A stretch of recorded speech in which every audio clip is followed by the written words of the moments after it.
Hi guys, good morning. Good morning, good kasama natin si Kaibon, June. Nagpapainit. Ayan, ang ganda ng araw guys. So, uwi na kami kasi magpapakain siya ng ibon. Grabe. Sarap ng pawis.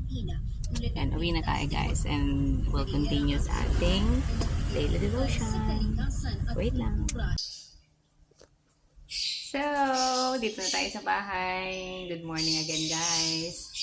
So, for today, ayan, medyo 1 week tayo na hindi nag-video. So, ayun, medyo naging busy lang and nag-rest tayo. So, for today, I just wanted to bless you guys with this verse in the Bible. Ito ay nasa Numbers 6:24 to 26. Alam naman natin lahat na tayo ay dumadaan sa mga struggles and all of that. Pero what I'm praying right now is may the Lord bless you and keep you.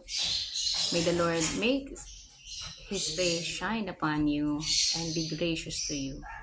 The Lord turns His face towards you and gives you peace.